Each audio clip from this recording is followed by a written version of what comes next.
Ya, kita berdoa ya. Bapak, terima kasih untuk pagi hari ini Engkau bangunkan kami kembali dalam keadaan yang sehat untuk menikmati hari ini dan menjalankan apa yang Engkau inginkan, apa yang Engkau rindukan, apa yang berkenan padamu hari ini. Kami mau mulai dengan dasar firman-Mu Tuhan, supaya firman ini menguatkan kami. Dalam nama Yesus kami berdoa. Amin. Baik, kemarin kita kan ada membahas tentang Musa yang memimpin bangsa Israel, dan kemudian cerita tentang bagaimana mereka memasuki tanah Kanaan. Mereka ada 12 orang yang diutus dan ada 10 orang yang melaporkan tidak buruk dan mengakibatkan bangsa Israel eh, menggerutu, bahkan mau memberontak, mau memimpin pemimpin yang lain, dan Tuhan akhirnya menghukum mereka. Yang Tuhan hukum adalah mereka eh, harus berkeliling 40 tahun lamanya sebelum masuk lagi ke tanah Kanaan. Nah, di sana ada Kaleb dan Yosua yang tidak termasuk dari mereka karena mereka punya iman dan hati yang berbeda. Kita sebenarnya belum selesai kemarin, jadi memang walaupun cukup panjang, tapi tetap ada satu bagian yang supaya kita lebih mendalam. Kita akan lanjutkan yang bahan yang kemarin.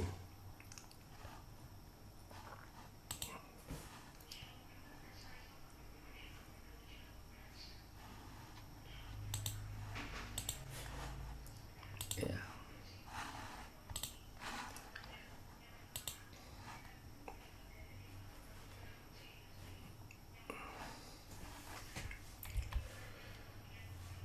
Ya, ini terakhir kita lihat di sini tentang Kaleb ya. Kaleb mengatakan waktu itu dia seperti apa kondisinya.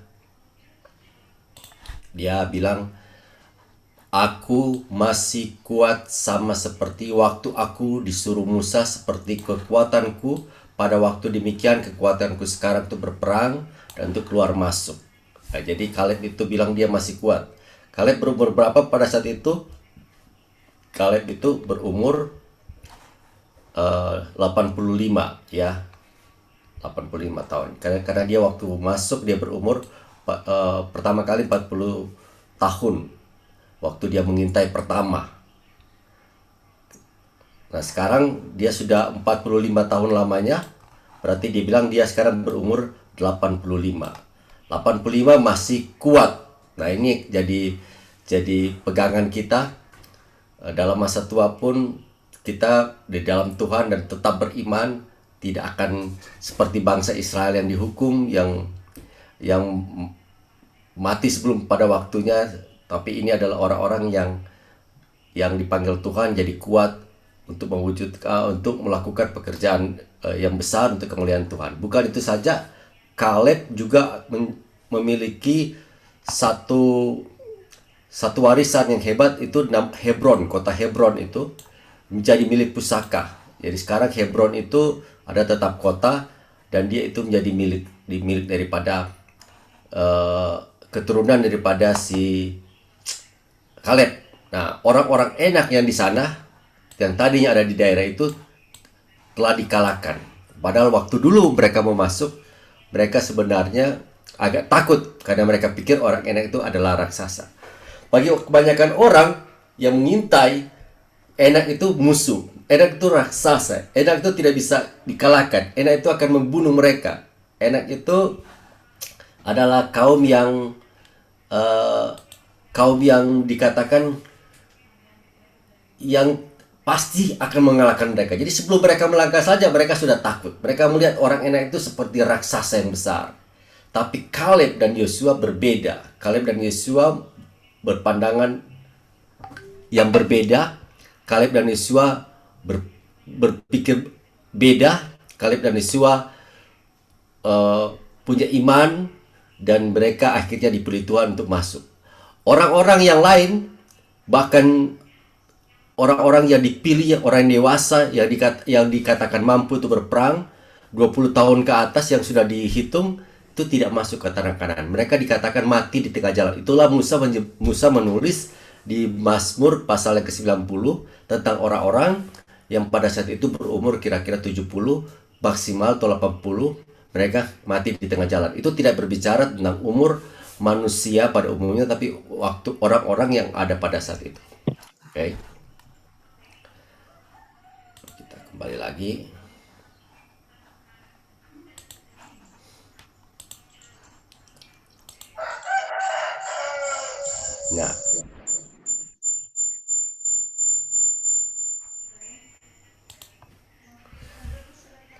Nah, di sini kita kembali lagi, kita sempat menghitung berapa umur Musa waktu dia dipanggil dan mati. Supaya kita punya referensi yang benar di Alkitab, dan kita tidak asal ngomong. Kalau orang tanya, ini umur Musa kan waktu dia dipanggil 40, dia bekerja atau dia menjadi gembala 40, dan selama 40 tahun berikutnya dia bekerja dan dia meninggal 120 tahun. 40 kali 3. Supaya kita punya pegangan, kita lihat ayat-ayatnya ada di situ. Nah, pertanyaan kan, berapa umur Musa waktu dia lari dari Mesir ke padang gurun? Berapa lama dia di padang gurun? Berapa lama orang Israel di padang gurun? Dari situ kita bisa lihat 40, 40, 40. Jadi dapatnya 120. Jadi waktu Musa meninggal 120 tahun. Nah, ayat-ayat penduduk. Nah, oke. Ini ada peta. Peta untuk untuk kita misalnya tahu sebenarnya perjalanan bangsa Israel seperti apa. Oh, sorry, bukan ini petanya. Tunggu ya.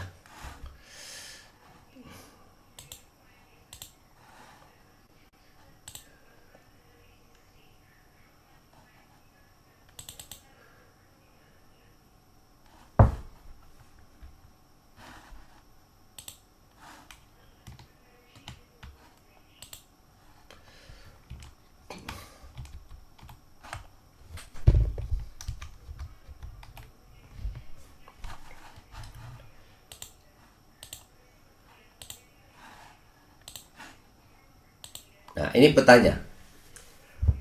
Lihat peta di sini. Ini adalah bangsa Mesir, Egypt, tulisannya itu bahasa Inggrisnya artinya Mesir. Dan di sini Kanaan. Ini Kanaan. Nah, waktu ini Sungai Nil. Jadi ada Sungai Nil tuh di sini dia terbagi ke kanan, ke kiri sampai ke laut Tengah ya. Nah, bangsa Israel pertama kali ada di sini, di daerah namanya Rameses. Jadi mereka keluar dan kemudian mereka mulai jalan. Nah, itu bayangkan orangnya itu hampir satu. Kalau dihitung kan ceritanya dibilang mereka adalah 600 orang laki-laki, tidak dihitung perempuannya. Jadi kalau mereka dengan istrinya itu sudah dua kali lipat. Sudah 1,2. Kalau dengan anak-anak ditambah lagi bisa kali 3. Jadi kira-kira mereka 2 juta orang. Nah, bayangkan 2 juta orang itu berjalan kaki. Berjalan kaki 2 juta orang itu rombongannya gimana? Kita aja 1000 orang jalan ya seperti keong dia jalan kan. Apalagi mereka ada bawa barang-barang. Jadi memang mereka itu jalan kaki pelan-pelan. Makanya perjalanannya cukup lama. 1 hari mereka jalan sampai di sini. Hari kedua mereka jalan sampai di sini. Jadi lambat sekali. Kampus Sukot namanya, Pi Hahirot. Di dasar-dasar Alkitab semua ada yang poin-poin sini semua. Nah, di sini sampai di sini mereka ketemu dengan Laut Merah. Laut Merah itu bentuknya ada yang memanjang sini ke bawah sini, Laut Merah juga semua. Jadi Laut Merah yang kecil di sini sebenarnya, bukan yang besar sekali. Yang di sini Laut Merah. Jadi mungkin berapa kilo lah di sini dia. Sampai sini mereka dikejar oleh bangsa Mesir. Firaun kejar. Kemudian Musa memukul Laut Merah itu dengan otoritas Tuhan. Laut Merah terbelah dan mereka mulai jalan di sini. Mereka jalan, mereka sampai di sini, ini marah. Marah itu tempat mereka berkeluh kesah dan akhirnya mereka digigit oleh ular. Dan Tuhan kasih solusi melihat melihat eh, melihat ular tembaga, mereka bisa hidup lagi. Nah, di sini Tuhan memberkati mereka juga. Terus mereka ke Elim. Ya, singkat cerita mereka terus sampai di sini, mereka ke bawah. Di sini ada gunung Horeb atau gunung Sinai. Nah, disinilah Tuhan kasih 10 perintah Allah. Tuhan kasih 10 perintah Allah. Ya, kemudian mereka jalan ke atas. Mereka jalan ke atas terus sampai sini. Mereka lewat padang gurun sedikit. Di sini ada tempat-tempat yang mereka lewat. Di Alkitab ada cerita-ceritanya, poin-poin ini ada di Alkitab. Terus mereka keliling ke kiri. Ke kiri, ke sini, masuk ke sini, melewati padang gurun lagi. Jadi sebenarnya daerah-daerah sini daerah kelihatan besar, tapi sebenarnya di sini padang gurun ya. Di sini juga padang gurun. Jadi orang yang tempat besar, orang-orang Mesir banyak padang gurun. Di sini padang gurun semua juga. Nah, kemudian mereka lewatin sini, lewat sini, sampailah mereka di daerah sini. Daerah sini. Nah, disinilah sebenarnya mereka mengirim pengintai. Coba perhatikan di sini. Ini sebenarnya sudah Kanaan. Kanaan itu di tengah-tengah sini. Di situ ada Yerusalem, di sini Hebron, Yeriko, Gilgal, di sini semua. Jadi sekarang ini Israel semua kan? Sebenarnya Kanaan itu dulu tempat Israel, jadi mereka dipimpin sini masuk ke Kanaan. Nah, waktu di sini mereka kirim pengintai. Jadi sebenarnya kalau memang lancar mereka sudah masuk di sini. Ini mungkin perjalanannya ya coba berapa ya? Nggak lama lah. Nggak tahu persis tapi nggak lama sebenarnya sampai sini. Tapi waktu di sini ya terjadilah cerita yang kemarin dengan Kaleb dan Yosua dan 10 pengintai. Akhirnya Tuhan hukum mereka, mereka tidak boleh masuk lagi ke tanah Kanaan dan mereka harus mengembara selama 40 tahun. Jadilah mereka kembali keluar lagi sini. Jadi seperti kita bilang kemarin, Tomohon di sini, Manado di sini misalnya, udah mau masuk, ada longsor, muter balik lagi untuk cari Tanggari. Nah, itulah ceritanya, bayangannya. Jadi mereka balik lagi. Dan karena ini jalan kaki dan lambat dan melewati tempat-tempat ini, satu hari berapa jam perjalanan? Kalau satu hari misalnya dia berjalan 5 jam, ya. Kalau kita pernah jalan kaki selama 5 jam, ya mungkin dalam 1 kilo, ya 1 jam 1 kilo tuh paling cepat itu. Ya, jadi mungkin cuma 3 untuk 4 kilo. Jadi mereka jalan. Jadi seperti cuma dari Kapataran ke Tulap, Kapataran ke Seretan, tiap hari cuma satu kampung mereka lewat. Makanya lama sekali harus keliling, bisa bertahun-tahun. Ya, jadi keliling lah ke jalan sini, masuk sini, mutar sini, baru masuk lagi ke daerah, masuk lagi ke sini. Pas masuk sini, nah di sini yang Kaleb 85 tahun masuk Sungai Yordan, masuk ke sini. Jadi selama ini 40 tahun. Ya, itu kira-kira bayangannya, supaya kita lebih mengerti bagaimana perjalanan bangsa Israel pada saat itu. Jadi perjalanan bangsa Israel seperti itu, dan apa yang kita pelajari dari situ, bagaimana orang yang tidak beriman mendapat hukuman harus keliling 40 tahun dan banyak orang mati di tengah jalan pada saat itu. Ya.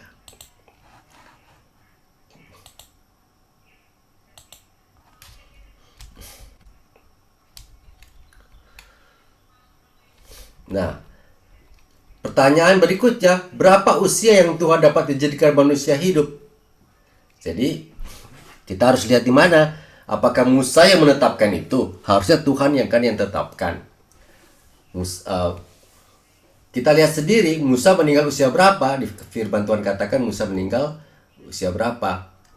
Berapa usia Kaleb saat dia masuk Kanaan? Berapa usia Daniel saat dia masukkan ke dalam singa? Apa yang dikatakan Tuhan pada saat air bah? Bagaimana murid-murid Yesus meninggal? Kita bisa lihat di sini. Musa meninggal usia 120 tahun. Kaleb masuk Kanaan 85 tahun. Usia Daniel saat dia masukkan ke dalam kandang singa 90 tahun. Apa yang dikatakan Tuhan pada saat air bah? Air bah dikatakan Tuhan manusia akan hidup 120 tahun. Bagaimana murid-murid Yesus meninggal?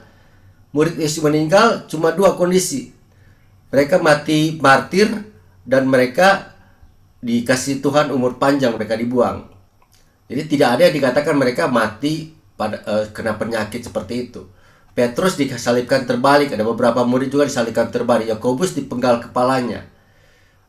Matius martir di India, dan banyak orang kebanyakan martir mati waktu dibunuh karena kesaksian. Tapi lewat kesaksian ini banyak orang selamat. Satu-satunya orang yang kita tidak tahu berapa umurnya dia meninggal adalah Yohanes, murid Yesus, karena dia dibuang di pulau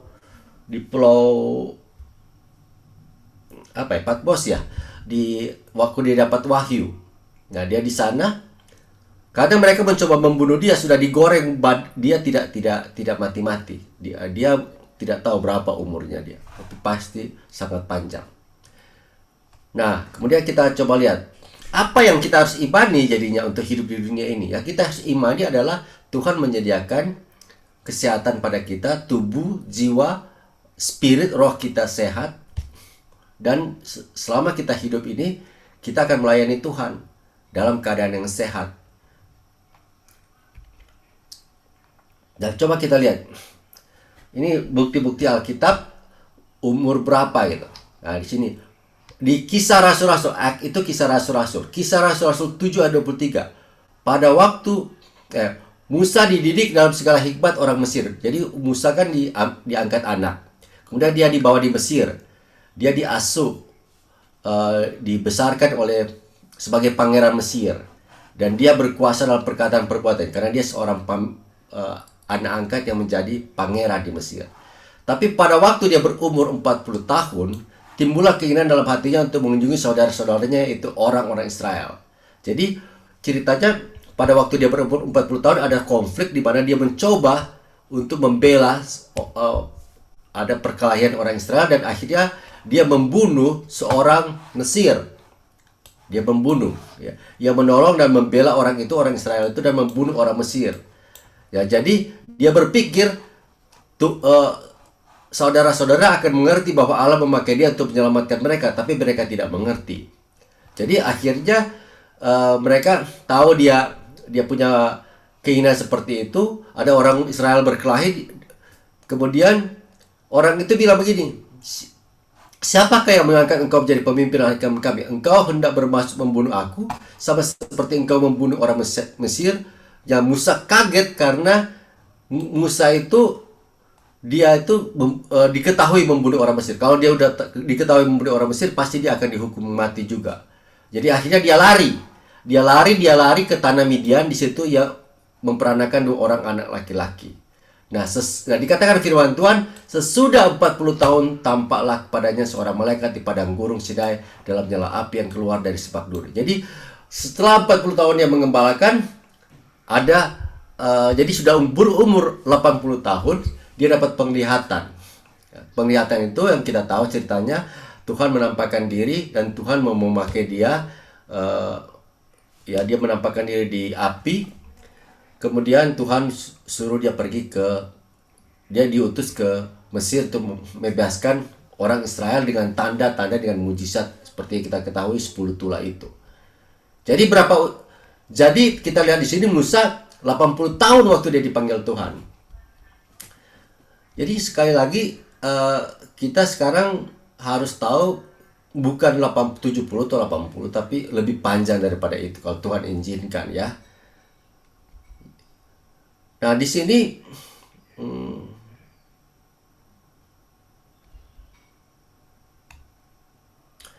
firman Tuhan mengatakan begini.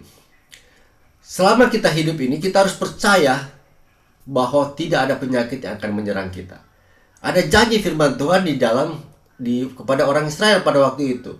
Pada waktu itu terjadi di Marah, di Kisah Rasul, di Keluaran 15 ayat 22, mereka kan tidak dapat makan, ya, tidak dapat air, Kemudian Mereka rasa pahit dan mereka mulai bersungut-sungut. Ini salah satu contoh juga akibat yang tidak percaya, akibat bersungut-sungut, mereka bisa dihukum. Terus mereka berseru pada Tuhan dan Tuhan menampakkan kepadanya sepotong kayu, bisa melemparkan kayu itu dan ke dalam air, lalu air itu menjadi manis. Di situ ada mujizat. Nah, pada saat itu di Mara itu Tuhan kasih mujizat. Tapi Tuhan bilang begini di Kisah Rasul-Rasul ayat 26. Jika kamu sungguh-sungguh mendengar suara Tuhan Allahmu dan melakukan apa yang benar di hadapannya dan memasang telingamu kepada perintah-perintahnya dan tetap mengikuti segala ketetapannya, maka aku tidak akan menimpakan padamu penyakit manapun yang telah kutimpakan pada orang Mesir, sebab aku Tuhanlah yang menyembuhkan engkau. Kata aku Tuhanlah yang menyembuhkan engkau ini dalam bahasa Ibrani disebut Jehovah Rapha, Tuhan yang menyembuhkan. God who heal you. Aku Tuhan yang menyembuhkan. Itu diterjemahkan aku Tuhan yang menyembuhkan engkau. Dalam bahasa aslinya dipakai nama Jehovah Rapha, satu gelar di mana Tuhan itu adalah Tuhan penyembuh. Kalau Tuhan bilang, kalau kalian sebagai bangsa Israel, jadi Tuhan bilang begini, sebenarnya ini, kalau kalian sebagai bangsa pilihanku yang aku lindungi, yang aku pimpin, kalau engkau tetap memperhatikan segala perintah dan ketetapanku, maka aku tidak akan menimpakan segala penyakit-penyakit manapun yang pernah ada di Mesir, sebab aku Tuhan yang menyembuhkan engkau. Akulah Jehovah Rapha. Ini janji firman Tuhan. Kalau umat Israel setia, umat Israel sungguh-sungguh taat, sungguh-sungguh mencari Tuhan, mereka akan dilindungi. Sepanjang mereka setia, itu mereka tetap akan sehat. Nah, pada saat mereka memperhatikan itu, tidak ada pernah satupun orang dari 2 juta orang itu yang sakit. Bayangkan selama 40 tahun Tuhan bekerja dan tidak ada orang yang sakit di situ. Jadi mereka cuma punya 2 kondisi. Mereka dihukum Tuhan karena mereka tidak taat, atau mereka disertai Tuhan, mereka tidak kena penyakit apapun. Tapi kenapa di gereja, di rumah Tuhan saat ini banyak sekali orang sakit ya? Kenapa ya? Mereka sendiri orang-orang Israel, Tuhan berkati mereka. Mereka tidak pernah kena penyakit. Tapi kenapa kita saat ini banyak kena penyakit?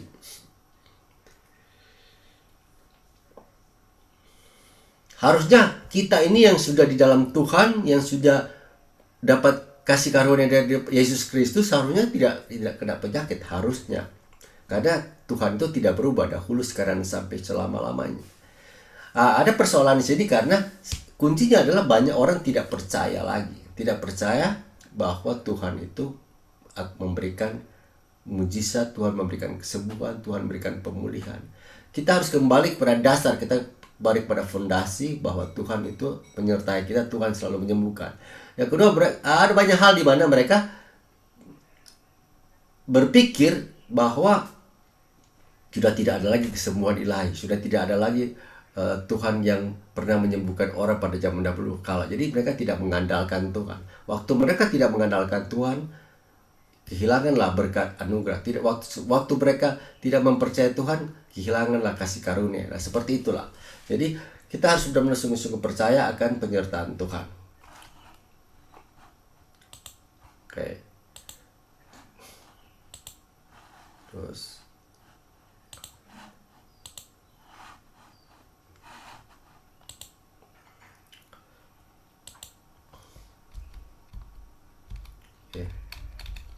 ini yang tadi.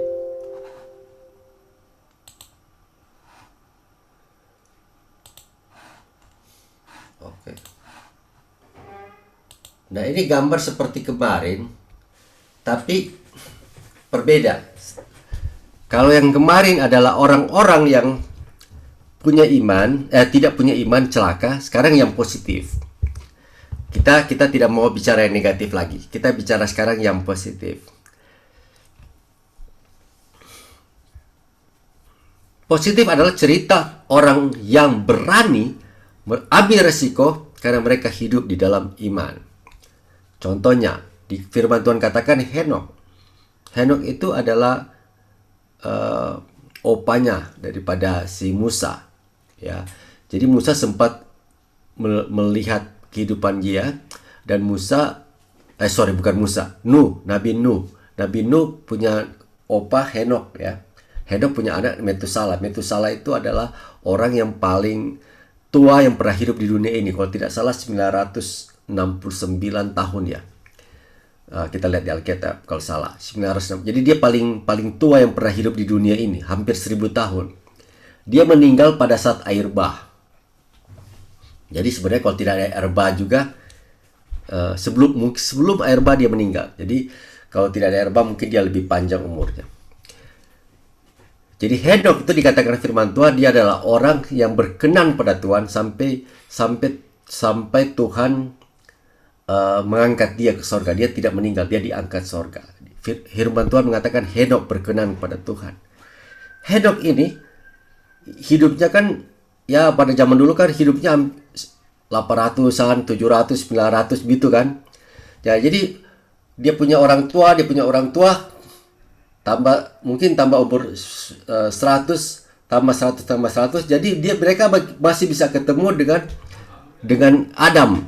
Jadi jangan berpikir keturunan di zaman dulu itu punya anak mereka tidak ketemu. Mereka bisa ketemu dalam berapa generasi, seperti papi punya anak, punya cucu, punya cici. Mereka kadang 900 umurnya panjang, dan waktu mereka berumur 56 tahun sudah punya anak. Jadi mereka bisa ketemu sampai berapa generasi. Jadi mereka bisa bertemu mungkin dalam 6 generasi atau 7 generasi. Henok di generasi ke-7 kan. Jadi Henok masih mungkin kalau belajar sendiri mungkin masih ketemu sama si Set atau di bawahnya Set. Jadi masih bisa dengar cerita apa yang terjadi di Taman Eden. Cerita-cerita tentang Tuhan pertama kali membentuk muka bumi dari Adam masih mereka bisa nikmati. Jadi mereka mengenal Tuhan dari keturunan seperti itu. Jadi Henok tuh tahu Tuhan tuh dari sampai Adamnya gitu.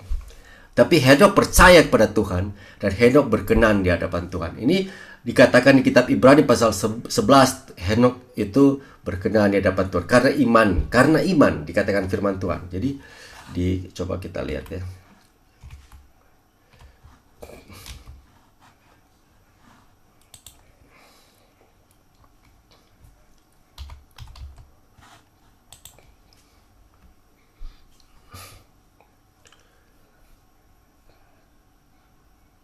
Ya, yang menulis kitab Kejadian kan itu Musa. Jadi Musa itu dapat inspirasi dari Tuhan untuk menceritakan tentang itu. Jadi kalau dilihat di Ibrani pasal yang ke-11,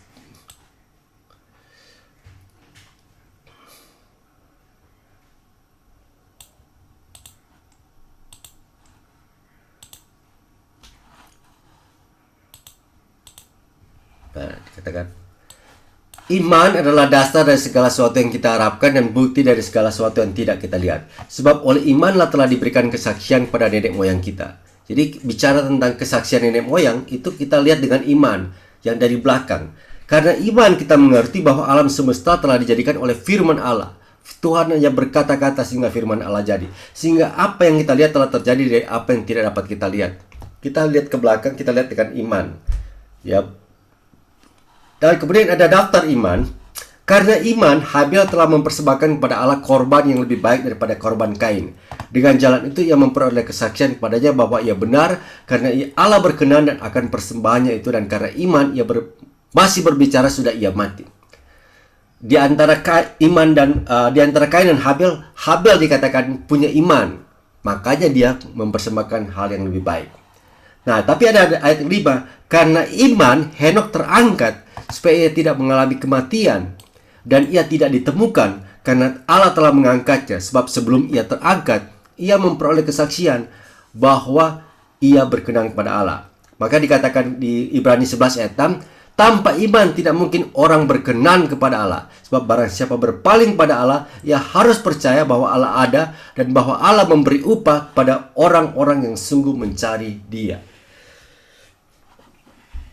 Tanpa iman tidak mungkin orang berkenan Allah. Semuanya karena iman. Henok itu dipilih karena imannya gitu. Ya. Jadi itu yang kita lihat dari Henok. Firman Tuhan katakan di Mazmur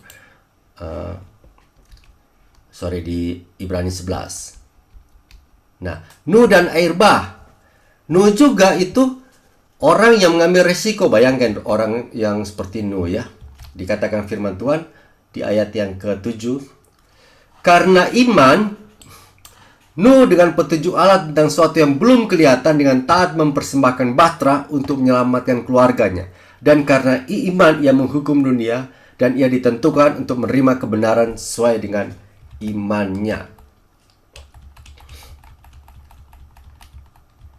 Jadi Nuh itu contoh orang yang berani ambil resiko. Tuhan suruh pada dia bangun bahtera.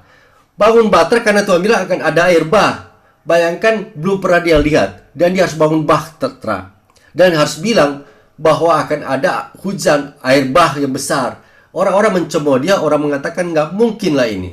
Tapi dia karena iman dia tetap melakukan itu. Jadi bukan berdasarkan perkataan orang, bukan berdasarkan situasi. Kalau iman itu percaya segala sesuatu.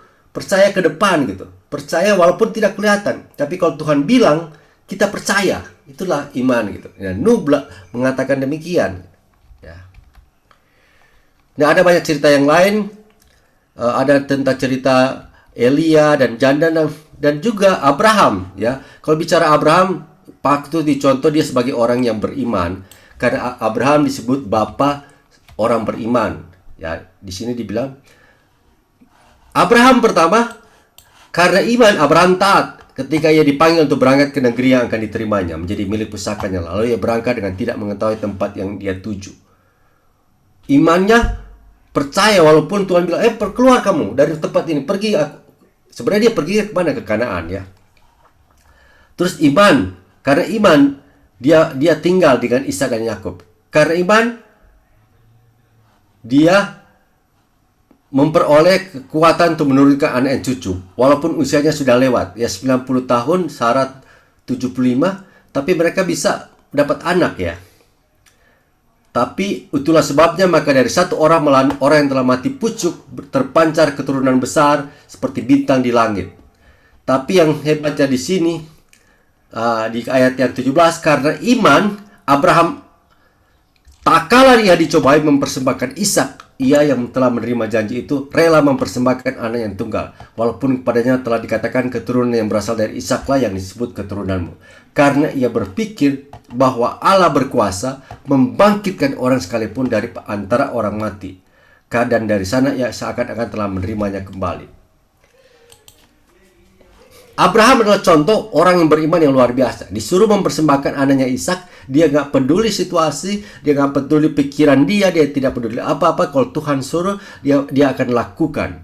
Dan dia percaya kalau Tuhan bilang bunuh anaknya jadi persembahan, anaknya itu Tuhan bisa memberikan mujizat, bahkan bisa membangkitkan anak itu. Jadi pokoknya dia yang paling penting percaya. Nah, inilah yang kita belajar dari orang-orang yang di belakang, yang siap mengambil resiko apapun yang tidak masuk akal, tapi demi beriman, dan hasilnya adalah positif. Abraham jadi berkat, Nuh menjadi keturunan orang-orang semuanya, Henok diangkat, itu karena mereka punya pikiran yang sangat beriman.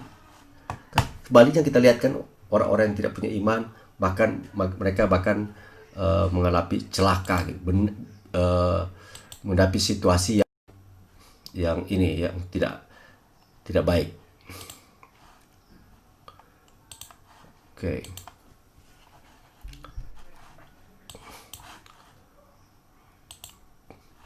Ini cerita tentang janda. Itu sebenarnya menarik juga. Ada janda yang waktu itu dikasih anak kan, karena dia sudah tidak punya anak. Terus kemudian Nabi Elia atau Elisa ya? Elia kemungkinan ya. Jadi Elia itu akhirnya eh, bantu dia, bilang kamu akan punya anak. Ya, karena Elia itu tinggal di tempat ibu itu, tapi ibu itu sebenarnya kaya. Jadi Elia menginap di tempat dia. Kemudian Elia ingin membantu ibu itu. Kemudian Elia bilang, coba tanya kira-kira dia butuh apa. Tapi dia bilang dia tidak butuh apa-apa karena dia sebenarnya ya ada segala sesuatu. Dia punya rumah, dia orang kaya. Tapi dia punya masalah, dia tidak punya anak. Kemudian Elia bilang, kamu akan punya anak. Ya, jadi pada saat Elia bilang begitu, setahun kemudian dia punya anak. Nah, waktu dia punya anak itu jadi besar. Tapi tiba-tiba dalam cerita beberapa waktu, anak itu sakit dan meninggal. Nah, si wanita itu tidak terima kalau dia sudah dapat berkat, sudah dikasih tahu dapat anak oleh Elia, kemudian dia punya anak mati. Terus dia tanpa ngomong apa-apa, dia ambil anaknya, kemudian dia bawa lari, dia bawa lari, maksudnya dia naik kendaraan, pada saat itu kendaraannya yang ada, dia pergi, kemudian dia datang ke Elia. Kemudian Elia dia bilang, jangan kasih harapan kosong. Kalau mau memberkati, berkati, jangan membuat anak saya mati gitu. Sudah dapat anak mati. Jadi dia punya iman, kalau dia bawa kepada Elia, Elia akan lakukan sesuatu karena Elia adalah hamba Tuhan. Dan Elia lakukan apa? Elia tolong anak itu, Elia taruh badannya kepada anak itu berulang kali, berapa kali, dan tiba-tiba anak itu hidup. Dan saat itu anak itu dibangkitkan. Itu mujizat kebangkitan yang ada di Alkitab, ada di situ. Dan kemudian itulah yang menunjukkan kuasa Tuhan lewat nabi-nabi. Tapi Yesus lebih daripada Elia. Yesus lebih daripada Elisa. Jadi waktu Yesus pernah di dalam tempat di bukit, dia naik ke bukit dan kemudian ada Yakobus, Petrus dan Yohanes melihat Yesus dimuliakan. Yesus kan ketemu dengan Musa dan ketemu dengan Elia. Dua orang yang luar biasa di dalam perjanjian lama. Tuhan seperti seakan-akan berbicara, mujizat-mujizat yang seperti mereka lakukan, saya juga akan lakukan. Ya, Tuhan melakukan yang lebih luar biasa daripada Musa dan Elia. Mujizat yang dahsyat dilakukan oleh Tuhan lewat Musa dan lewat Elia. Tapi Tuhan sendiri lebih besar melakukannya. Contohnya, Elia bisa menurunkan api dari surga untuk membakar korban waktu di Gunung Karmel, membuat Nabi Baal akhirnya takluk dan orang-orang menyembah Tuhan. Tapi Tuhan lebih besar lagi, Tuhan Yesus membangkitkan Lazarus ya di tengah orang banyak. Mirip dengan tantangan Elia, tapi Tuhan itu melakukan yang lebih besar, lebih dahsyat. Ini jadi mereka, Musa dan Elia itu hanya sebagai bayangan saja dengan apa yang Tuhan akan lakukan yang lebih besar. Tapi ini waktu orang-orang dipakai Tuhan, mereka mengambil resiko untuk beriman.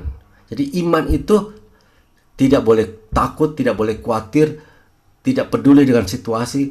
Yang penting Tuhan suruh, kita akan lakukan. Ya, contohnya juga Kaleb dan Yosua. Contohnya juga Daud dan Goliat. Tahu ceritanya. Daud mengambil resiko untuk berani menantang Goliat. Dia tidak takut, dia percaya Tuhan beserta dengan dia. Dia menghadapi Goliat, dia hancurkan Goliat. Ya, ada cerita-cerita seperti itu. Jadi bagian akhir ini apa yang kita belajar situ? Menurut Hosea 4 ayat 6, umatku binasa karena tidak mengenal Allah. Umatku binasa, umat Tuhan binasa. Binasa artinya celaka, malapetaka. Ya, contoh seperti orang karena mereka tidak mengenal Allah. Mereka tidak mengenal Allah yang kuat. Mereka tidak mengenal Allah yang hebat. Mereka tidak mengenal Allah yang dahsyat. Tuhan Yesus sudah datang saat ini sebagai imam besar, sebagai raja segala raja, sebagai Allah yang perkasa. Dia tunjukkan kuasa dan mujizat, tapi orang tidak merasa, tidak mengenal, tidak mengetahui bahwa dia adalah Tuhan yang perkasa. Jadi bahasa Inggrisnya disebut cut off have been my people. Jadi kayak orang itu terpotong hidupnya karena mereka tidak mengenal. Banyak orang tidak mencari Tuhan, tidak mendekatkan firman Tuhan, akhirnya mereka binasa.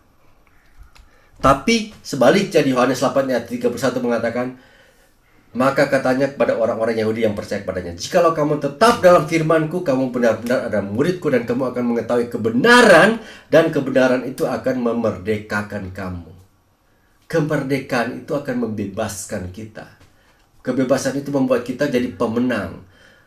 Kita itu bebas karena apa? Karena kita mengetahui kebenaran. Yesus adalah jalan dan kebenaran dan hidup. Kalau kita tahu kebenaran, kita akan bebas dan merdeka. Merdeka dari apa? Merdeka dari ketakutan, merdeka dari penyakit, merdeka dari intimidasi iblis, merdeka dari kematian kekal. Kita bebas sebebas-bebasnya seperti eh, merdeka di 17 Agustus. Ya, tidak lagi di bawah pengharapan. Itulah sebabnya Yesus mengatakan di Lukas 4, hari ini telah digenapi. Yang firman Tuhan mengatakan, aku datang untuk membebaskan para tawanan, membebaskan orang-orang yang terikat, yang terkurung, kelepasan dari penjara. Saat ini adalah hari pembebasan, hari ini adalah tahun rahmat Tuhan. Ya, itu yang kita harus pegang saat ini. Jadi apa yang kebenaran itu adalah kebenaran yang luar biasa yang kita dengar hari-hari, bahwa Tuhan itu adalah Tuhan yang hidup, ya. Nah, itu saja. Jadi hari ini kita belajar, kita lengkapi pelajaran yang kemarin, dan kita percaya firman kebenaran ini akan membawa kelepasan bagi kita, dan kita lebih semangat lagi. Jangan jadi seperti orang Israel yang menggerutu, jangan jadi orang Israel yang takut, jangan jadi seperti orang Israel yang kecewa dalam situasi dan kondisi dalam apapun, tapi tetap kita percaya. Hidup karena iman adalah hidup yang berkenan kepada Tuhan.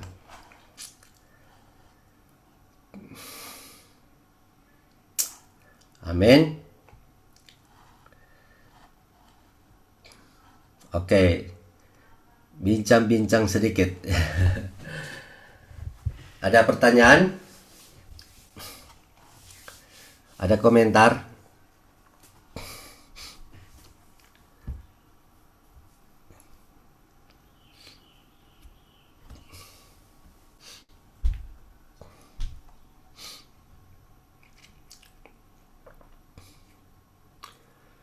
Kemarin Udah, belum? Ya udah.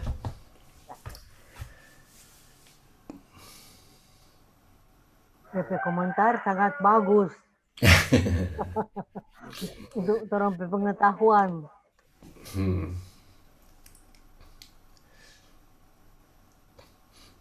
Mami sudah pernah belajar sebelumnya ini? Saya tahu cerita, tapi tidak terperinci rupangana.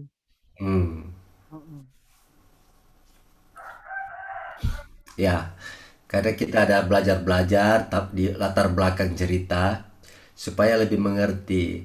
Kalau kita tahu latar belakang sejarah, kita bisa lihat seperti tadi ada peta-peta seperti itu, kita kan mengerti. Semakin kita dapat lebih dalam, makanya Tuhan bilang firman Tuhan itu kalau digali itu seperti gali emas di dalam. Kalau orang cuma sampai di permukaan, orangnya akan dapat emas. Mesti masuk ke dalam-dalam supaya orang dapat di emas. Betul.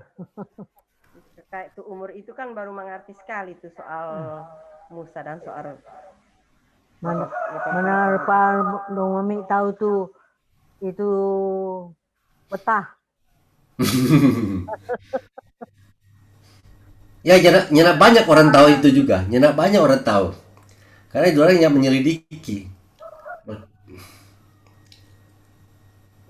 Setiap hari gali firman lebih mengerti lebih dalam. Iya. Lebih dalam lagi.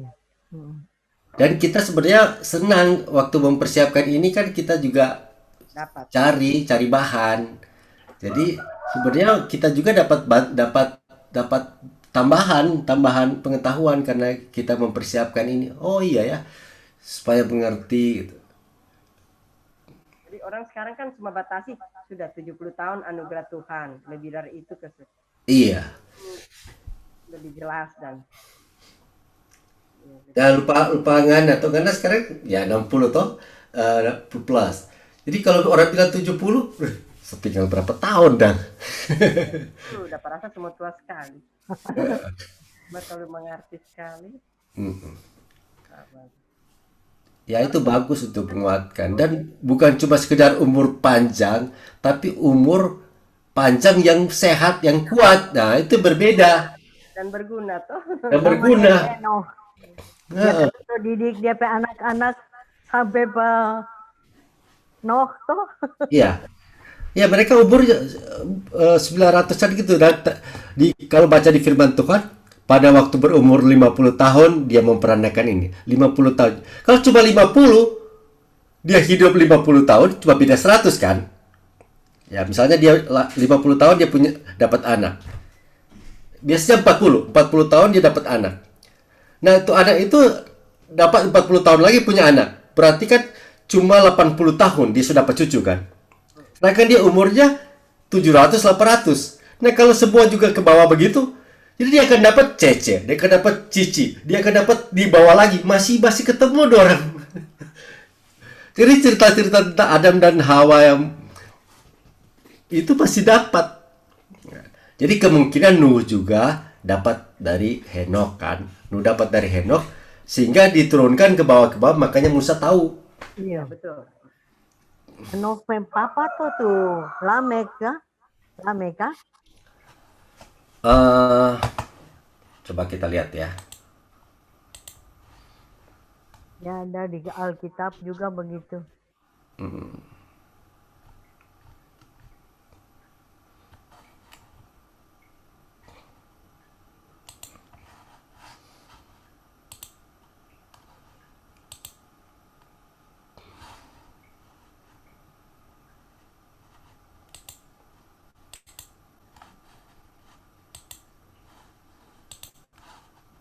Nah, kita punya daftar keturunan. Oh, coba. Daftar keturunan ada penjaga. Adam dapat anak Set. Set punya anak Enos. Kayaknya ini bahasa Inggris tapi ya. Ya. Mahalael, Jared. Kemudian ada Henok. Ya ini Henok. Nah, Henok punya anak Metusala. Metusala punya anak Lamek, betul. Jadi dia Henok pecicit itu Noah. Jadi opa kan Metusala. Jadi opanya punya papa Henok. Baru dapat Sem. Sem, Alfa, Kain, Sela, Abel, Rio, sampai sini dapat Abraham. Nah, kan di sini di Alkitab dikatakan 14 keturunan Abraham sampai Daud. Daud punya anak terus sampai David sampai di sini. Ya. Ini keturunan Yesus sebenarnya, bicara tentang keturunan Yesus. Nah, di sini ada keturunan daripada Yesus dari dua-duanya ada. Dari Maria ada, dari Yusuf ada. Semua ketemu keturunan. Jadi sebenarnya Yesus memang anak dua-duanya. Jadi kalau mereka bilang tidak ada darah daripada Daud, ada dari mamanya. Mamanya. Ya, jadi Henok, Metusala, Lamek baru sampai ke Nuh. Ya betul, Mami Bib. Ya.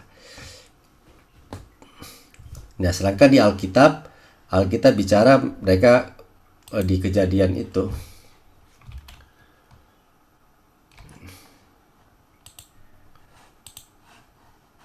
Ya, kalau di Alkitab kan bilang di kejadian 1.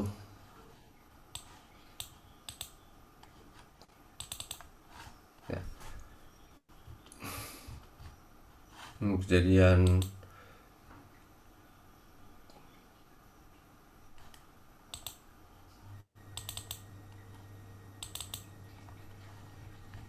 tiga, kejadian 4, Kejadian 4. Ini Lamek ya. Lamek. Nah, kemudian kejadian 5.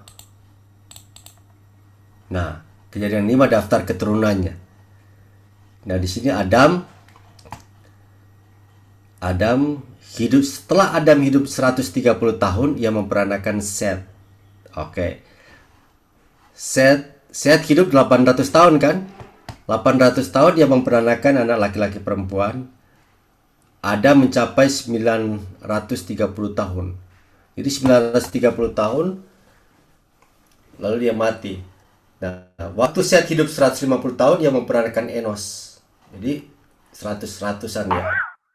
Nah, itulah. Di sini Mahalael, Rayat, Henok hidup bergaul Allah 300 tahun lagi ia memperanakan Metusala. Nah, jadi tapi Henok cuma berumur 365 tahun. Jadi Ano ko tipa itu salah Kang. nah, Metusala hidup 782 tahun baru dia setelah ia memperanakan anak dan ia memperanakan anak laki-laki perempuan. Metusala mencapai umur 969, benar 969. Jadi dia paling tua. Jadi dia hidup 180 tahun, ia memperanakan anak laki-laki yang memberi nama Nuh kepadanya. Oh, Nuh. Jadi Nuh baru dapat. Oke. Jadi kalau mau dihitung persis Nuh hidup dia ketemu siapa, mesti pakai matematika untuk dihitung. Oke. Pengetahuan itu membuat kita juga tahu jadi bukan cuma sekedar baca firman, oh kita dapat apa ya dari firman ini? Ya itu menolong kita tuh dapat sesuatu, tapi pengetahuan juga membantu untuk kita lebih mengerti, lebih dalam lagi. Dan yang kedua, kita tidak gampang disesatkan oleh orang-orang. Ya kalau misalnya orang ajar salah, kita kan bisa bilang, hati-hati firman Tuhan tidak bilang begitu. Firman Tuhan yang benar seperti apa? Ya, kita tahu kebenaran firman Tuhan lah. Ada lagi komentar?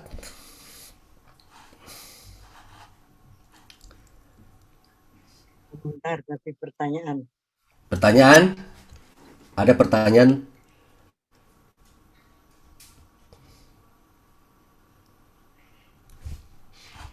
Nah, kalau enggak, sudah kita berdoa. Tutup dulu ya.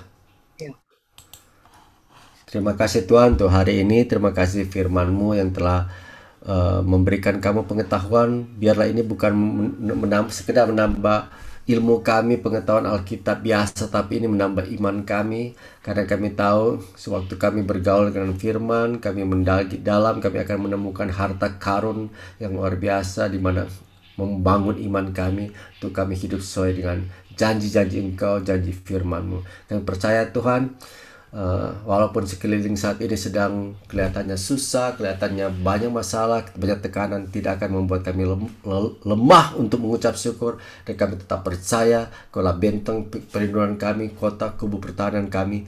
Dan kami pegang janji-Mu, Yehova Rafa, Tuhan yang menyembuhkan, Tuhan yang menjaga kami, ajar kami untuk selalu setia, ajar kami untuk selalu taat, selalu memperhatikan firman-Mu, tidak menyimpang kiri dan ke kanan. Kami akan menjadi orang yang menang, yang akan meneruskan kepada generasi-generasi berikut hidup yang takut akan Allah. Terima kasih Bapa, dalam nama Yesus.